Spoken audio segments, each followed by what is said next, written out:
السلام عليكم ورحمة الله وبركاته. ازيكم عاملين ايه؟ للي ما يعرفنيش انا سارة دفعة 2023 تانية طب بشري. ان شاء الله هتكلم معاكم النهاردة في موضوع مهم جدا جدا جدا، فركزوا معايا فيه. كم مرة قعدت قدام الكتاب وبقيت حاسس ان انت فاهم كل حاجة وان انت فاهم المنهج كله، ولو حليت اي سؤال هتعرف تحله، لكن لما بتيجي تعمل ده عمليا وتيجي تمسك كتاب وتبدأ ان انت تحل امتحانات او تحل اسئلة على الدروس، بتحس ان انت مش عارف تحل اي حاجة، كأنك ما كنتش فاهم اي حاجة من البداية اصلا. لو ده حصل معاك في الفيديو ده ليك النهارده. هتكلم معاكم في الفيديو ده عن الاسباب اللي بتخليك فاهم او انت فاكر ان انت فاهم بس مش عارف تحل، وهنشوف مع بعض ازاي تتغلب على المشكله الكبيره دي. بس قبل ما نبدا الفيديو متنساش تضغط اللايك بتاعنا، سبسكرايب، تفعل النوتيفيكيشن، تعمل جوين لجروب التليجرام وفولو الانستجرام، ويلا بينا نبدا الفيديو. بليز كيب واتشنج.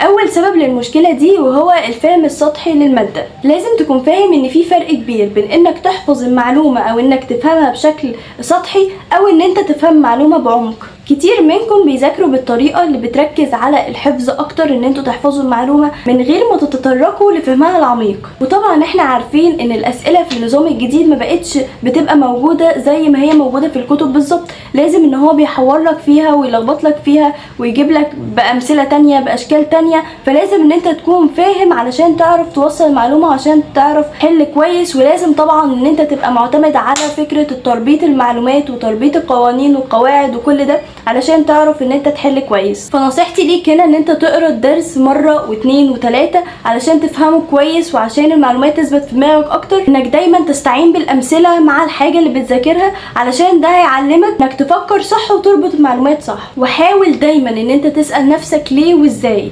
جملة ليه وازاي او كلمة ليه وازاي هي دي اللي هتخليك قادر ان انت تتعمق في الحاجة اللي انت بتحاول تحفظها او الحاجة اللي انت بتحاول تفهمها، ومش هتخليك تسيب معلومة الا وانت فاهمها كويس جدا. وتاني سبب للمشكلة دي هي ان انت مش بتحل كفاية. ممكن تكون بتذاكر كويس جدا لكن ما عندكش جزء ان انت تحل كتير او تتدرب كتير. ده اهم حاجة اصلا، لان الحل الكتير وان انت تحل افكار كتير ده اللي بيدرب عقلك ان هو يتعامل مع الافكار المختلفة لو جت في الامتحان. لو انت من الناس اللي معتمدة على المذاكرة بشكل اساسي وبتعمل شوية الحل، فبلاش تعمل كده بجد، لان الموضوع ده هيضرك بشكل كبير جدا. فنصيحتي ليك وهي ان انت تحط في جدولك وقت الحل كل مادة انت بتذاكرها، ان انت تختبر نفسك وتحط نفسك في اختبار حقيقي في بعض مثلا الاسابيع، يعني كل اسبوعين مثلا تحدد يوم ان انت هيبقى فيه 3 ساعات انت قاعد فيهم كأنك في امتحان بوقت بتايمر ان انت تعمله، كأن نفس ضغط الامتحان يكون مثلا مامتك او باباك واقفين معاك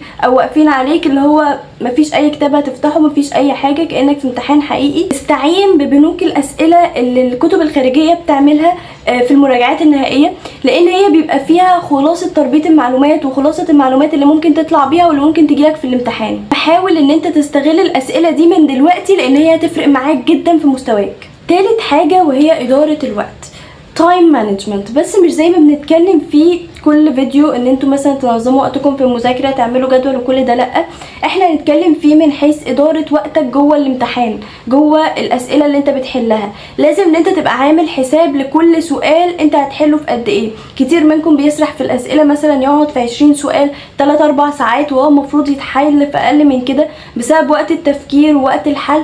فحاول ان انت تسرع الموضوع ده عندك، وان انت تحط تايمر جنبك ان انت وانت بتحل، حتى لو مش في امتحان، يعني حتى لو هي مجرد اسئله مثلا من كتاب الامتحان انت بتحلها على الدرس، بس برضو حط لها وقت وابدا ان انت اشتغل على الاساس ده. انما بقى لو انت في امتحان فعلا، فحاول ان انت تبدا مثلا بالاسئله السهله وانت بتبقى عارفها يعني، وسيب الاسئله الصعبه في الاخر علشان تحس ان انت انجزت شويه وبحيث ما تاخدش وقت كتير. ولو لقيت نفسك في سؤال مثلا مش عارفه، سيبه وارجع له تاني بعد ما تخلص. بلاش ان انتوا تقعدوا فيه في سؤال واحد 5 دقايق او 10 دقايق ان انت بتفكر فيه بس، لا، سيبه. ومجرد اصلا ان انت تسيبه وان انت تشوف سؤال تاني وتبدا تحل، هتلاقي نفسك مره واحده كده دماغك جابت الفكره وجابت الحل بتاعها عادي. اخر مشكلة واهم مشكلة واللي بتأثر كتير جدا علينا وهو القلق والتوتر. القلق والتوتر من اكتر الحاجات اللي بتأثر عليك في الحل واللي بتخليك مش قادر ان انت تحل حتى لو انت عارف المعلومة. دماغك بس بتبقى مشغولة بان انت خايف ان انت تغلط او ان انت مش عارف ان انت تحل، فبالتالي بتأثر عليك ان انت مش عارف تجيب الفكرة الصح. فده اكبر غلط تقع فيه. انا عايزاك تهدى وتركز وتثق في نفسك وانت بتحل. ونصيحتي ليك هنا هي ان انت مثلا تراجع مراجعه سريعه قبل ما تبدا تحل في اي كتاب على اللي انت ذاكرته او على اللي انت هتحل عليه. يعني مثلا انت هتحل على الدرس الرابع في الباب الاول كيمياء، فحاول ان انت تراجع مراجعه سريعه كده نظري، يعني ان انت تقراها بعينك بسرعه وان انت تبدا بعديها تحل، بحيث ان انت تسترجع معلومات بطريقه بسيطه، مش ان انت تكون بقالك كتير سايبه فبالتالي لما تيجي تحل هتغلط كتير. فاهمني؟ تعود ان انت تصدق وتكون مقتنع من جواك ان انت عملت اللي عليك والباقي على ربنا. ربنا هو اللي هيقف جنبك وانت بتحل، فاستعين بالله وما تقلقش وما تتوترش، وان شاء الله هيعدي كل حاجه، وكل حاجه واقفه معاك هتعدي، وان انت هتعرف تحل وتفكر صح. خلي بالك انت قدها، وكل يوم مذاكره في ثانويه عامه هو خطوه لتحقيق حلمك. ربنا يوفقكم جميعا يا رب. وكده ده كان الفيديو، بتمنى ان هو يكون فاتكم. لو في اي مشكله بتواجهكم اكتبولي في الكومنتس تحت او على جروب التليجرام. و thank you for watching.